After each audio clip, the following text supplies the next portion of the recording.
This is the L2C Media Network, and Franklin, why did... oh, excuse me, I think I was... Sorry about that. You're supposed to be on vacation. I know, I just felt like coming in. Well, you want to do it? Oh, no, you do it. I got my check. I'll see you guys next week. Okay. This is the L2C Media Network, and this is Sports Final with Steve the Baxman Bexley and a special guest. It's sponsored by Nhl Sportsbook. Let's make it interesting. And by the L2C Media Network. Here he is, back from a little crash that happened. Steve Bexley. All right, thanks everybody, and look who's joined us. Yes, it's Uno, the mouse assassin. How you doing, sweetie? Okay, get on up. All right, we'll talk to you later. Hi. Okay. Woo, you're frisky, aren't you, today? All right, bring in that microphone. There we go. How you doing, everybody? Welcome one and all to this little show of shows that we have, and I want to apologize to everyone for last night. I crashed. I had like a little sugar crash, but we are back to normal. How normal am I? Well, that's up for debate. But I took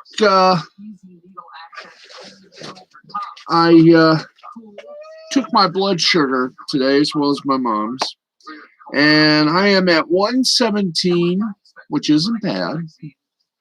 My mom is at 159, which also wasn't bad when you think about it. But I want to thank you all for your concern.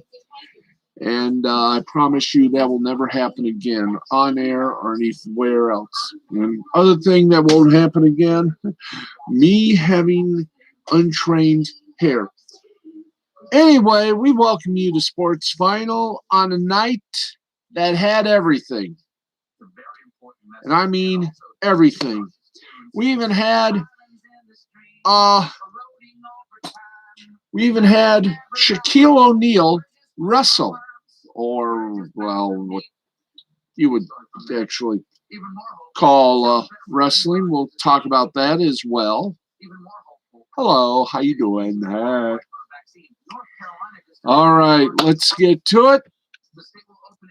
Let's get you some sports. Sorry for a little late, but couldn't be helped. Anyway, let's get to your sports news and everything else.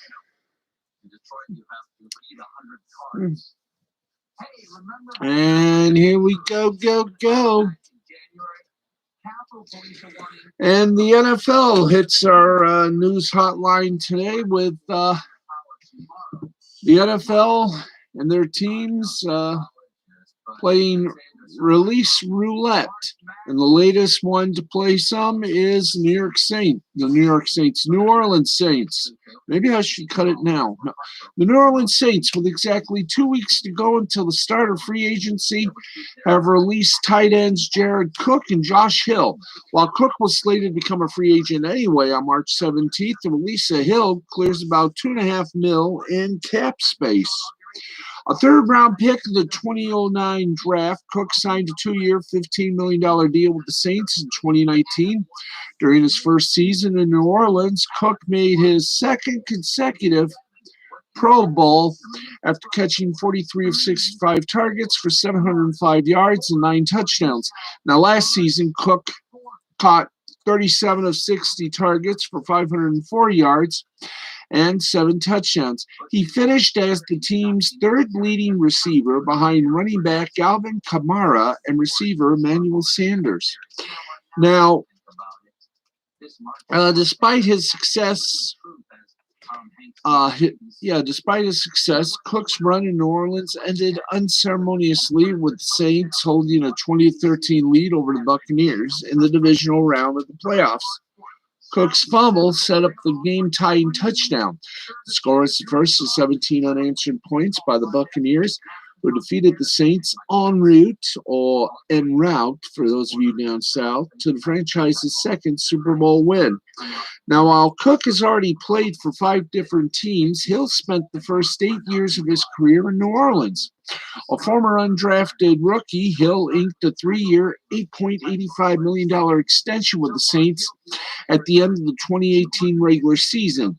Valued more for his blocking than his receiving, Hill caught just 8 passes for 46 yards and a touchdown in 2020, his lowest total since his rookie season. Now, with Cook and Hill no longer on the roster, second-year tight end Endon Troutman has risen to the top, the creme de la creme of the Saints depth chart. The 105th player selected in the 2020 draft, the former Dayton standout made 6 starts in 15 games during his rookie season. That was a big target at 6'5" and 255 pounds. Troutman caught 15 of 16 targets for 171 yards and 1 touchdown last season. Yes. This is true. This is true. More NFL news. And boy, we got a lot for you. Another release as the NFL offseason bye-bye tour continues. Well, it was a good run while it lasted, but the Giants' Golden Tate has become the latest salary cap casualty ahead of the NFL's new league year. The New York Giants have released the veteran receiver, according to Adam Schefter of ESPN. The 32-year-old Tate was in the middle of a 4-year, $37.5 million contract with the Giants.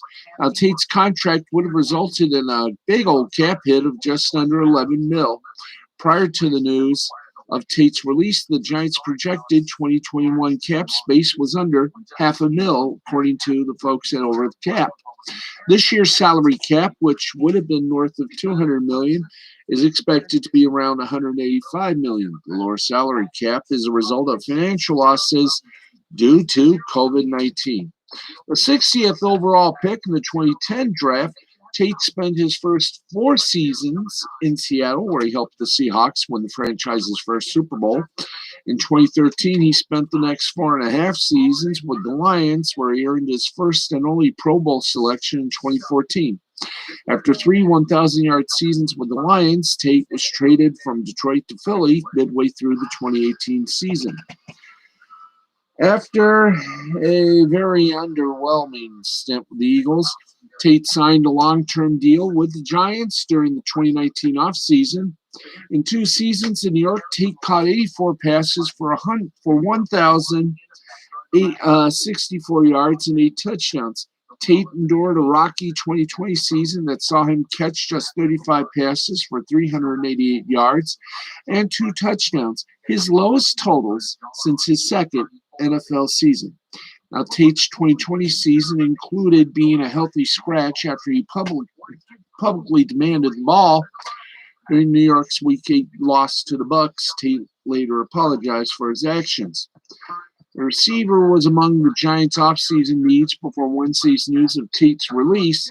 In their recent mock draft, our friends at CBS Sports, their draft analysts, Chris Trapazzo and Josh Edwards, had the Giants using number 11 overall pick on Florida receiver Kadarius Toney and Alabama wideout Devontae Smith, respectively. Conversely, fellow CBS Sports draft analyst Ryan Wilson has the Giants using the pick on Penn State linebacker Micah Parsons. Now, the Giants do have their top 3 receivers from last season under contract. Darius Slayton led the Giants with 751 receiving yards. Now, despite missing 4 games, Sterling Shepard caught a team-high 66 passes. Tight end Evan Ingram earned Pro Bowl honors after catching 63 passes for 654 yards. Ooh.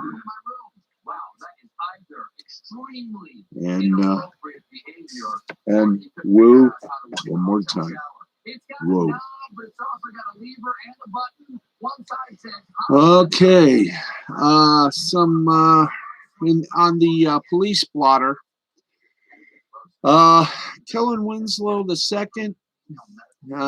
His days at the in the NFL are done.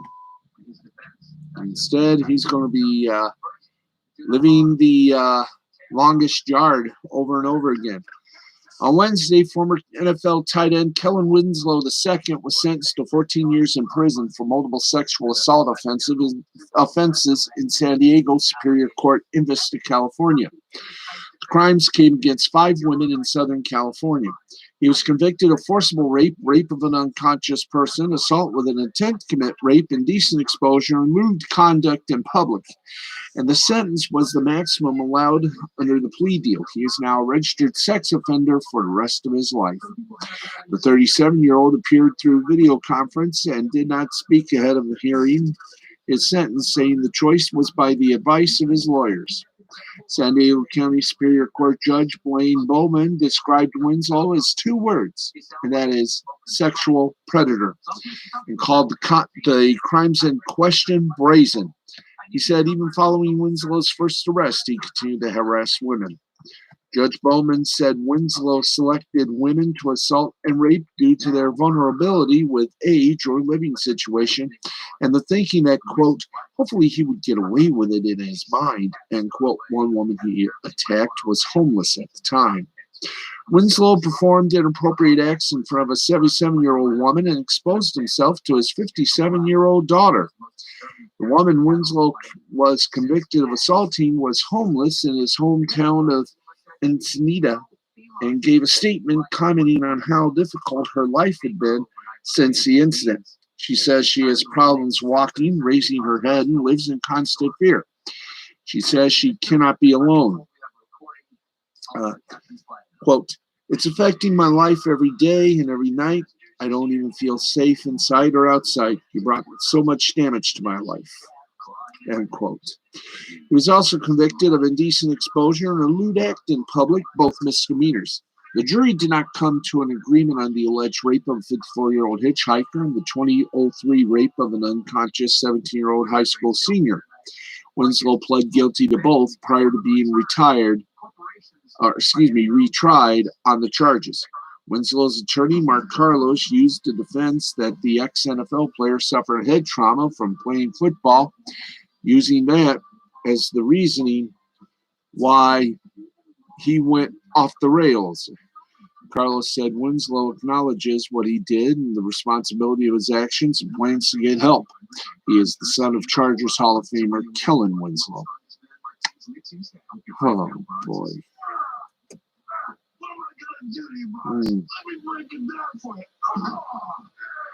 Okay, we keep going. We got one more little ditty. Okay, a reminder that that once more, due to COVID, the NFL Scouting Combine will not be conducted in person in 2021. The NFL announced a list of 323 college football players invited to the 2021 NFL Scouting Combine. The event normally takes place in Indianapolis, but the COVID-19 pandemic has forced some changes to the itinerary. There will be 0 in-person workouts conducted. All interviews and psychological testing will be done virtually. A plan to conduct medical testing is still being prepared. Prospects will undergo drills and workouts at their respective pro days. A maximum of 3 representatives per NFL team are eligible to attend. The NFL Scouting Combine often serves as a barometer for whether or not a prospect will be drafted. And there's a big list of those who received invites this year. We advise you to go to the NFL website to read all about it. And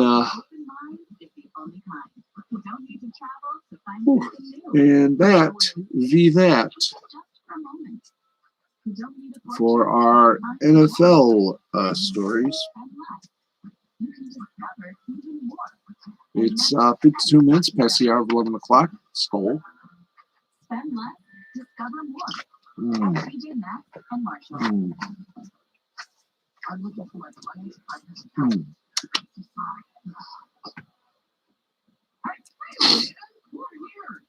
So,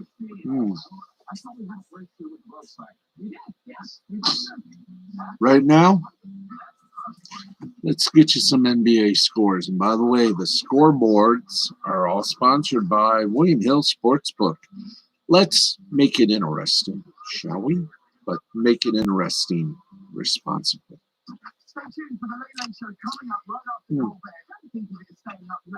All right. Okay, let's go to it. With less than 8 minutes remaining in the fourth quarter, Los Angeles Lakers lead the Sacramento Kings lead the Los Angeles Lakers 95-94.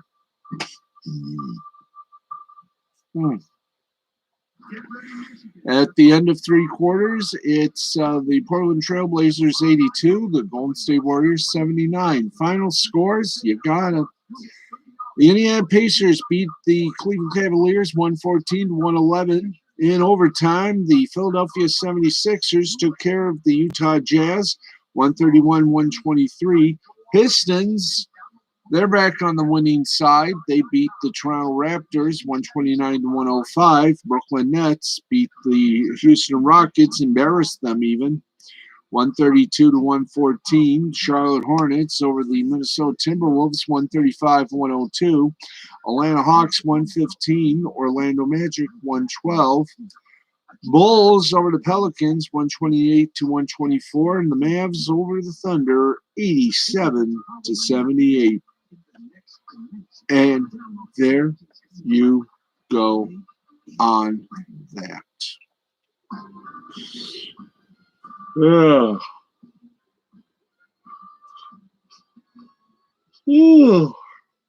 going to be one of those nights.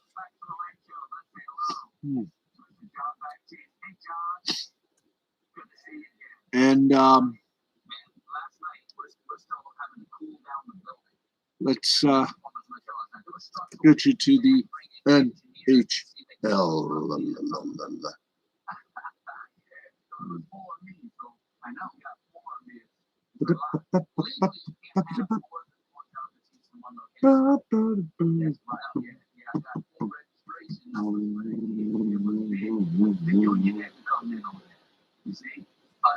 Okay, we got the NHL scoreboard, and once again, we have some early exits, or some early finals, and some late scorings.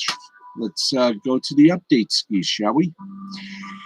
With less than 6 minutes left to play in the third, less than 5 minutes left to play in the third, St. Louis Blues lead the Mighty Ducks 3-1. Early in the third, the Arizona Coyotes lead the LA Kings 3-1. Second intermission, Vegas Golden Knights beating the Minnesota Wild 2-1.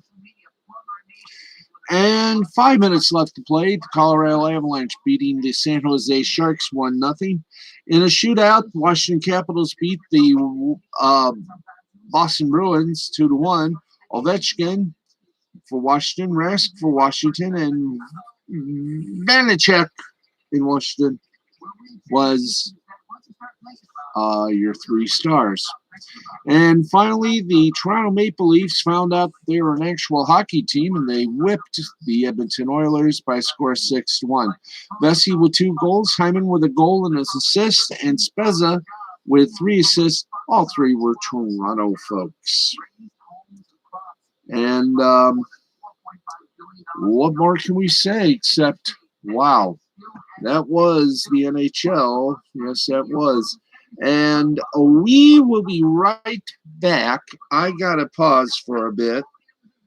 Talk to the chair for a while, for a little moment. I got to step in the powder room. So stick around. We shall return. We got We got preseason baseball scores as well coming up and everything else therein. Plus a few media bites, including how did Shaq do against Cody Rhodes in wrestling. Tonight, we will not only show you, we can't show you, but we'll tell you all about it in our wrestling report. But again, I got to take a little pause. Back in a bit.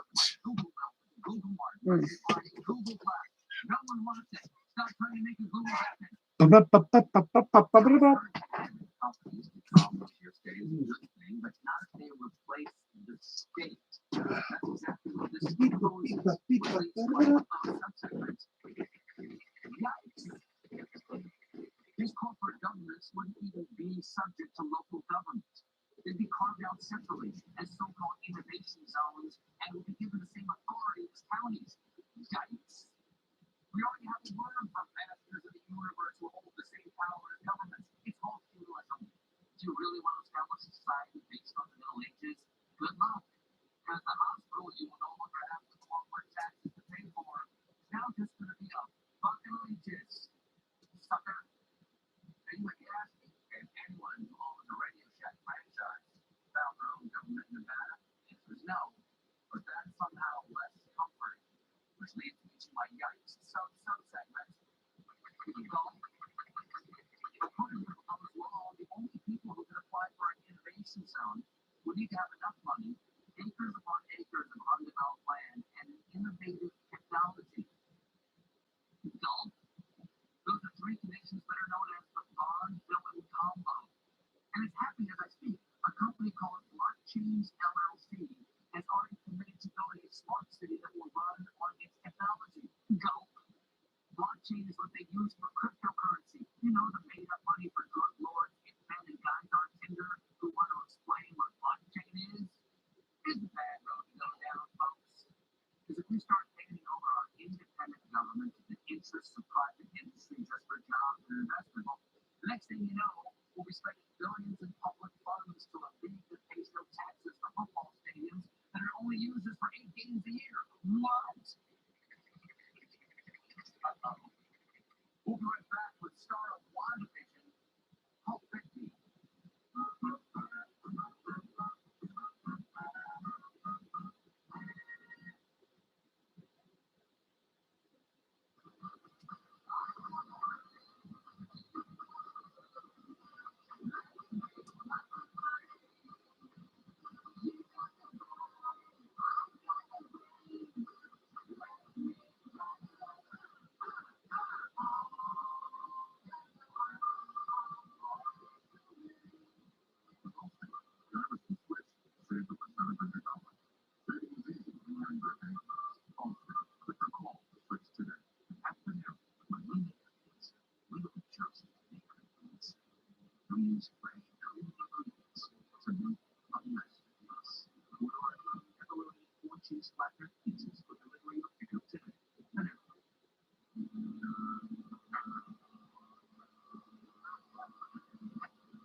Ideas exist inside you, electrifying. They grow from our imagination. Like a kid.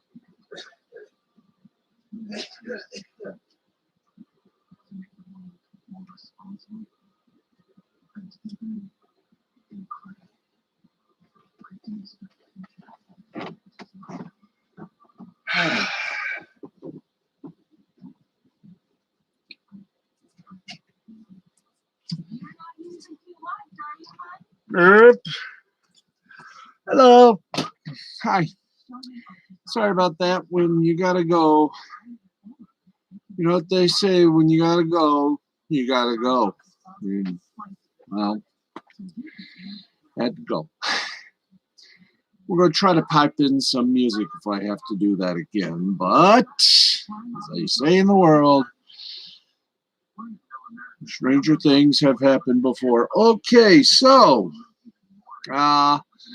let's give you some little bon mots for tonight's action. And, of course, the big one tonight on Lost Plain Interwebs with the humble Minnesota attorney Nick Rekieta. He's going to talk about YouTube censorship. Wow. Parler drops one lawsuit, but once again sues Amazon. Oh boy. And all that and a lot more on Lost Plain Interwebs with Nick Rekieta tonight at midnight. In fact, they're on right now. Tonight at midnight, 11 p.m. Central Time on the Rekieta Law channel here on YouTube. And while we have this moment, again, did you know that Nhl Sportsbook is online and is mobile? That's right. Online betting lives in Michigan, and William Hill is an established sportsbook from Vegas and around the world. Download the William Hill Sportsbook app and sign up. They'll give you a risk-free $500 bet if you use the little code TVRF. That code, once again, is TVRF. That is going to be fun. Remember, William Hill Sportsbook. Let's make it interesting. And, folks, they do make it interesting, but before anyone makes it interesting, remember, be responsible when you make it interesting. Prop bets and all sorts of bets are included in the mobile app. So, once again, that app, get a $500 risk-free bet when you use the code TVRF. Boom. And there you go. That is it. Now, let's get to it. And by the way, happy Thursday, everybody. It is now March the 4th, and CBS All Access is now Paramount Plus. Just thought we pipe that in as well. All right, and we got more information on the new NFL broadcasting rights. And, well, kind of looks like if you want to see Thursday Night Football, you're going to have to access Twitch or Amazon Prime Video. We shall explain. Now, while the NFL still hasn't officially announced its new round of TV deals, but as reported last week, Thursday Night Football is going to become an Amazon property. Details are still a bit sketchy about all of the TV deals, including the Amazon one, but a small amount were reported on Wednesday. The Wall Street Journal's Joe Flint reports that a larger chunk of Thursday Night Football games would be Amazon exclusives in their new agreement with the league, while the NFL Network's share of exclusive and or simulcast games would decline to no fewer than 5 games. Would decline to no fewer than 5. Games streaming on Amazon would air on local broadcast stations in the markets involved, says the release of press. A deal with Amazon, or says the release of the article, a deal with Amazon would result in a significant number of Thursday night games exclusively on its Prime Video platform and represent the league's deepest foray into streaming. Some of the people said those games wouldn't be available on traditional television outside the local markets of the two teams playing, they said. Amazon currently pays between $75 and $100 million to stream Thursday games, a person with knowledge of the deal said. As with Fox, that contract still has 2 seasons on it. The NFL would continue to carry a handful of exclusive Saturday and Thursday games, as its contract with distributors requires it to carry at least 5 games a season, people familiar with the league's thinking said. Now, you don't even need to stretch out the TNF package to get 5 games on the NFL Network. Thanksgiving night game would count for 1. Then the league could air 4 Saturday games in weeks 15 and 16. There's your 5 games. Last year, the NFL was kicking around the idea of moving some games to Saturday, but decided only to do that if there was no college football at all. As you know by now, there was a college football season, and the Saturday games were limited to a doubleheader in week 15 and triple in week 16. Now, if Amazon does get the bulk of the Thursday night football package on an exclusive basis, Flint reports that their yearly rights fee could escalate to around $1 billion per year. Now, Fox is currently paying around $660 million a year for the rights to Thursday night football, in addition to the $1.1 billion a year they pay for their standard Sunday package. Fox, CBS, and NBC are all expected to pay around $2 billion for the new rights deal, while ESPN and, for some bizarre reason, ABC is increasing to between $2.4 and $2.6 billion, smaller percentage increase than the other networks are dishing out. Wow.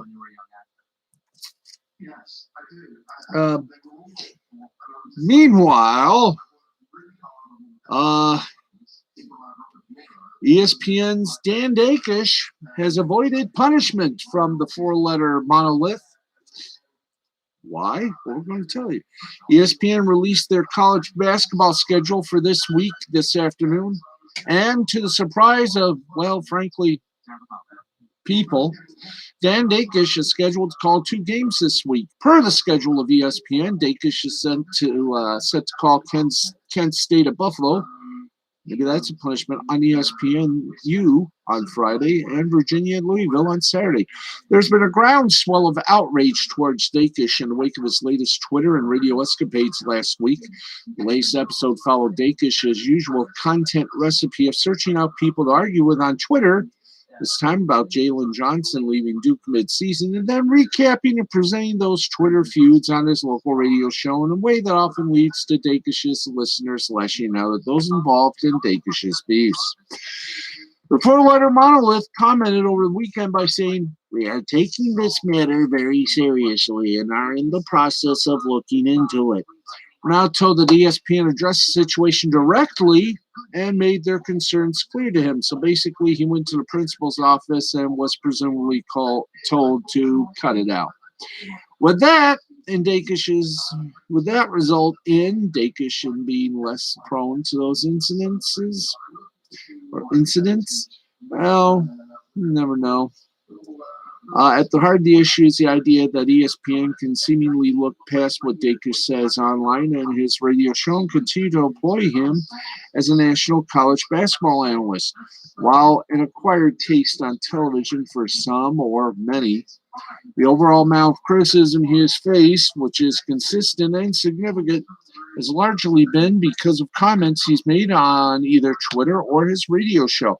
Now, this isn't problem specific to Dakish and ESPN, as FS1, among other networks, walks the tightrope particularly often, with many personalities being far more controversial online or on radio than on the tube. For now, ESPN has opted to continue on with the relationship, but maybe one more strike or one more faux pas will cost Dakish his gig, but we'll just have to, as they say, wait and see. Or, in the vernacular, stay tuned. mine you for information. What I want to know is, same question. Meanwhile, Dish Network and Sling are, well, they've, of course, dropped some Bally Sports regional networks. Well, now Dish and Sling are dropping some NBC Sports regional networks on April the 1st. Wow. That's wild. Ain't it? TNT's Inside Story, the documentary, is an entertaining, candid chronicle of the evolution of their signature show inside the NBA. And Dish Network has partnered with DraftKings to offer live odds and set-top betting integration. Wow. Yes, friends. It looks like kitties. There's a new sheriff in the DAZN. Kevin Mayer has been named DAZN chairman, succeeding John Skipper in leading the sports streaming platform. As you all know, John Skipper is going to be cutting back on some of his duties whilst, well, he's just ankled. Skipper's leaving DAZN to launch Meadowlark Media with Dan Le Batard, a progressive sports media company that aims to produce a wide variety of content for outlets. Le Batard's podcast will be the first program from the venture, which will also create scripted and unscripted content, including audio, television, film, length projects, and print. Now, despite his new role with Meadowlark Media, Skipper will continue to serve as an advisor to DAZN and maintain a spot on the company's board. That's right. Wahoo. Yahoo. Alrighty. We continue on our merry little cha-cha.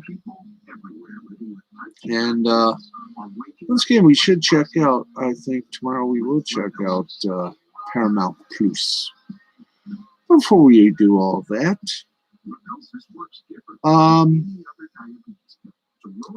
we want to do some college game. Okay, let's go to it. Let's do the college voodoo that we do so well. Yes. By the way, happy Thursday morning, everybody, except on the West Coast where it's still Wednesday night. Okay. Let's get to it. And we'll just wait for everything to coexist and do that little magic. And we'll read to you all the scores. All right. Let's do it. 3:54 left in the game. It is Morehead State 53, Southwest Missouri State 49. 8:17 left in the game. Southern California 66, Sanford 33. 10th ranked Villanova over 14th ranked Creighton 72-60. 11th ranked Florida State a 93-64 winner over Boston College. 19th ranked San Diego State a 71-62 winner over UNLV. St. Joseph beat LaSalle 72-66. George Washington over Fordham 53-49. Wagner over Merrimack 64-59. Syracuse, the Orangemen, walloped Clemson 64-54. Wichita State by 8 over Tulane 78-70. Missouri over Florida by 2 72-70. UConn a winner. Bing the bell 69-58 over Seton Hall. Boston University bing the bell 69-56 winner over Lehigh. Florida A&M a 65-58 winner over NC Central. NC State an 80-69 winner over Notre Dame. Penn State an 84-65 winner over Minnesota.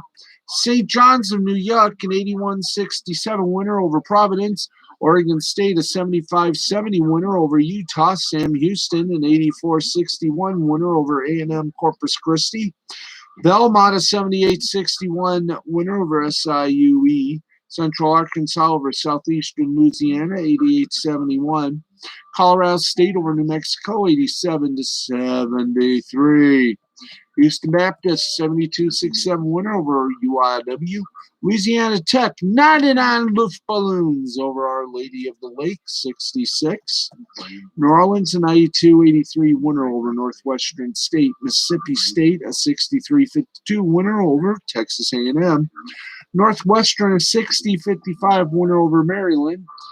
Oregon over UCLA, 82-74. Abilene Christian, 63-61 winner over SFA. And Idaho State over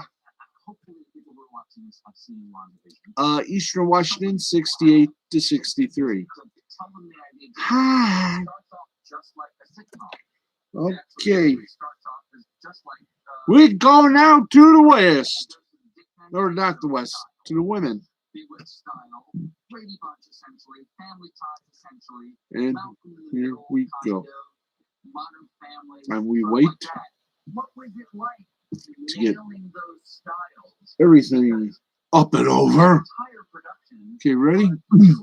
Less than 4 minutes left to play in the third quarter. It is Washington over Colorado, 42-36.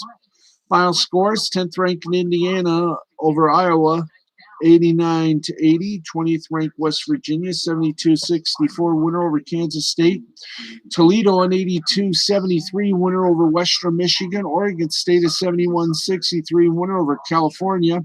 Boston College, a 67-56 winner over Pittsburgh. UT Martin, a 65-56 winner over Eastern Illinois. Florida, 69 over Auburn, 62. Norfolk State, 83. North Carolina Central, 64. Nevada over Air Force, 59-56. Belmont over Austin Peay, 54-50. Buffalo over Miami of Ohio, 75-70. Campbell, 52-51 winner over UNC Asheville. Central Arkansas, 44-43 winner over Southeastern Louisiana. Southern California, 71-65 winner over Arizona State. Akron over Ohio, 71-67. Presbyterian, a 67-50 winner over Winthrop. SFA, an 82-55 winner over Abilene Christian. In double overtime, Central Michigan over Ball State, 87-81. Bowling Green, an 82-65 winner over Kent State. Nichols State, 71-68 winner over McNeese. Northern Illinois, 75-66 winner over Eastern Michigan. Iowa State, an 83-53 winner over Kansas. New Orleans, 65-48 winner over Northwestern State. UIW, 68-59 winner over Houston Baptist. Sam Houston, 64-47 winner over A&M Corpus Christi. Montana State, 61-57 over Sacramento State. Washington State, 57-48 over Utah. Northern Colorado, an 84-60 winner over Weber State. Southern Utah, 58-51 winner over Portland State. And Delaware State and Morgan State were the only ones postponed. Yes, sir. And right now, we have preseason baseball scores. You better believe we do. If we don't, we're lying. But we are. We do. So, friends, here we go. All the games on March 3rd, we got you right here. We got you covered. Cardinals over the Mets, 14-9. Rays over the Pirates, 3-1. Red Sox over the Twins, 14-6. Phillies over the Tigers. What else is new? 4-2. Orioles over the Braves, 8-1. Marlins over the Nationals, 8-5. Diamondbacks, a 9-4 winner over the Indians. Cubs and Mariners ended up in an 8-8 tie. Royals over the White Sox, 6-5. The Rockies over the Athletics, 10-7. Angels over the Rangers, 6-2. Brewers over the Padres, 8-5. Yankees over the Blue Jays, 4-1. Reds, Dodgers, they also tied at 4. And there you go. There you go. What else can we say to you? But this has been a sports cornucopia. That's right. At my age, it's been a big day in sports. And we're only on a Wednesday.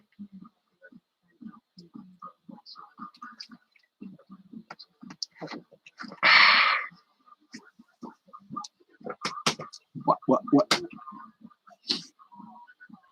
All right. We got time. We're going to do this. Okay, let's say our hellos to all of our friends. Hello, friends. I'm Jim Nance.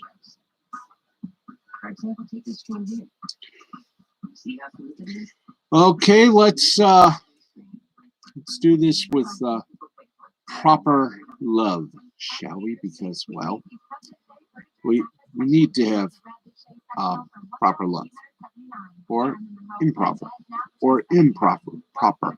Three. Okay, are we ready? In that case, let's get started. Hello to Angela Peterson, Christina Peterson, Amory Man, Jay the Brain Man, of course, Yuki Tanaka, Matthew Nichols, Sherry Nichols, Nancy Nichols, Brenda Gominski, my mom, Sharon, Yvonne Marie, George Templeton, Silva Harapetian, meow, Gene Hubbard, Daniel Wilcox Graves, Matt Zivich, Christina Peterson, Todd Clamfer, Regina Lewis, Alan Oberoff, Joseph Yusuf Diaz, Stephen Gregson, Deborah Hilliker, Hilda Clark Bowen, Tyke Prado, and Bruto Metzler. Yeah, you heard me right. Bruto Metzler, yeah.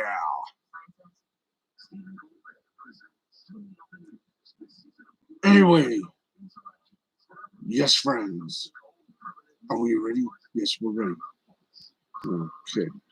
Ready? We're ready. And we want to say hi also to January J. Keaton, to Brenda Dixon, Sammy Phillips, Samantha O'Neill, Casey Ann, Monica Cram, Gary Cram. We also want to say hi to all the good folk, to Crystal Hart, Marielle Lou, and Fox T. We also say hi to J.R. Drapier. Of course, my favorite soap opera queen, Brenda Dixon. Alabama Cole, how to do. If that's not enough, we say hello.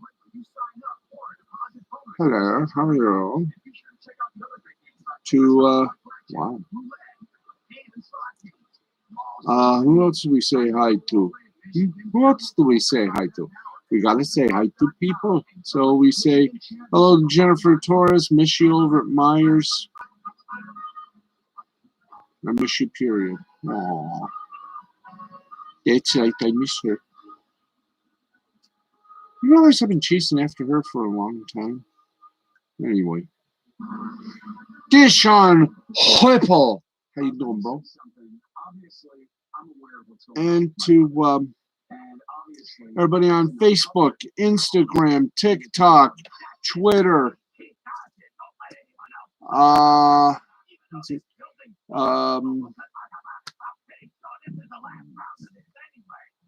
else do we say howdy? Instagram, Minds, Twitter, Gab Social. We also say a how do you do to all my friends on Instagram, TikTok, Minds, Twitter, Gab, Facebook. In fact, everybody who is my friend. To all my friends, I say hello.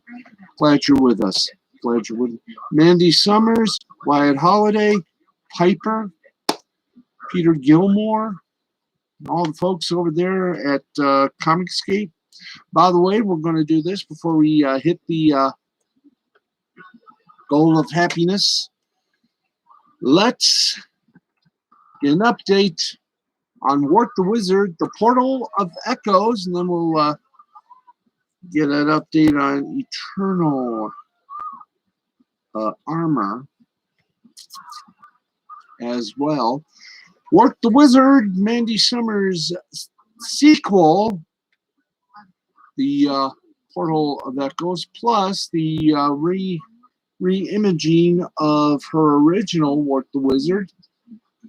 Folks, 74 backers, 5 days left, 5,245 big old buckaroos, and we applaud her with respectability. That's right. Applause, people.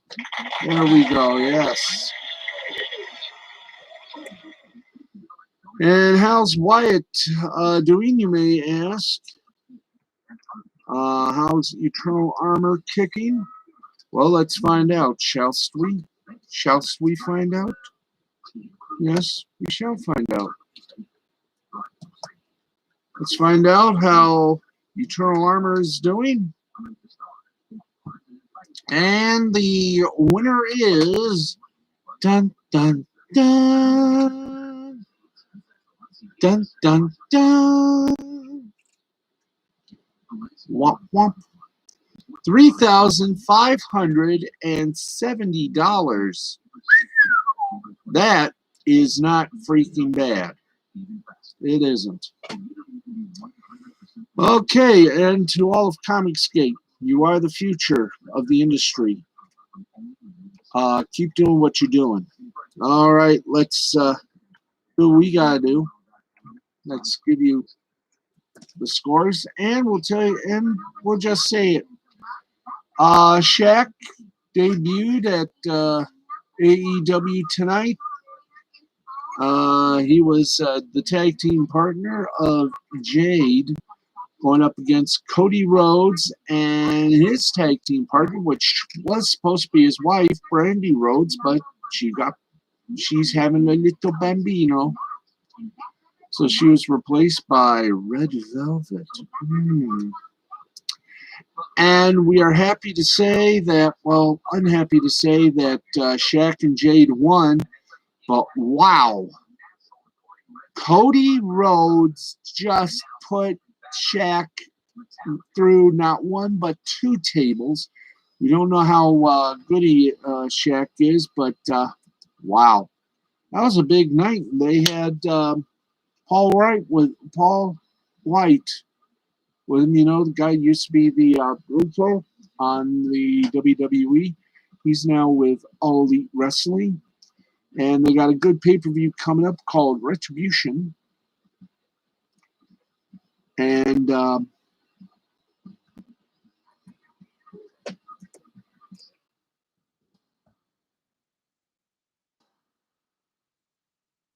right,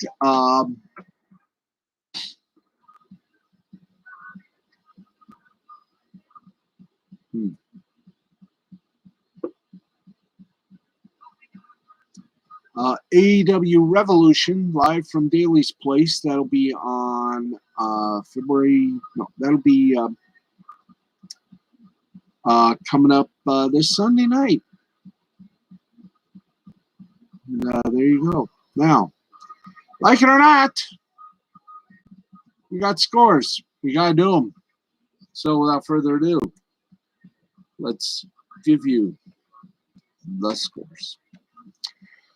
Okay, we do some soccer scores, folks. Burnley in Premier League action. Burnley and Leicester tied at 1. Sheffield United beat Aston Villa 1-0. Crystal Palace and Manchester United ended in a goose egg of a tie. For Italy, Sassuolo and Napoli tied at 3. Milan and Udinese tied at 1. Atalanta defeated Crotone 5-1. Verona over Benevento 3-0. Cagliari, a 1-0 winner over Bologna. Roma was built in 2 days, beat Fiorentina 2-1. Genoa and Sampdoria tied up 1. In the European EuroLeague in the basketball, Fenerbahce over Olimpia Milano 100-92, and Baskonia over Olympiacos 91-66. In Europe, Munich Kazan over Moorbank Andorra 85-63. Lokomotiv Kuban an 83-61 winner over Levalos. Trento over Partizan 69-54, and Budućnost 92, Borg 89. And let's go to hockey. Finland in Liga Finland in overtime. Hämeenlinna defeated SAK 4-3. JYP defeated Salpa 4-2. Tapra over Kuku 3-2. Turku over Jukrit 3-0. And Vasensport over Helsinki 3-2. In Japan, preseason baseball, Chibaladi Marines over Oric Buffaloes 2-0. Yakut Swallows over the Yomiuri Giants 6-1. Fukuoka Silverhawks over the Krunichi Dragons 4-1. And the Nippon Ham Fighters over the Seibu Lions 7-0. And folks, that's it. We've done our bit for society, and we're a bit for this show. I want to thank everybody for joining us. I want to say thank you once again for your love and prayers after last night's sugar crash caused me to sort of pull the plug. Just in the nick of time, I might add. But we're back, somewhat better than ever. We hope you'll join us tomorrow night, same time, same place. Until then, I'm Steve the Baxman Bexley for Franklin Pangborn and our entire staff. Good night. God bless. And blessings to all. We'll talk to you folks tomorrow night at 11:30 p.m. Eastern, 11:35 p.m. Eastern, 8:35 p.m. on the West Coast. Thanks, everybody, for joining us. It's been a presentation of Mystifying Creativity Productions in association with the L2C Media Network and L2C Sports. Back again tomorrow night. Same time, same place. We got about 2 minutes to kill, and I really don't want to kill it. So, thanks, everybody. Talk to you all tomorrow night. Until then, Steve Bexley, blessings, and bye for now.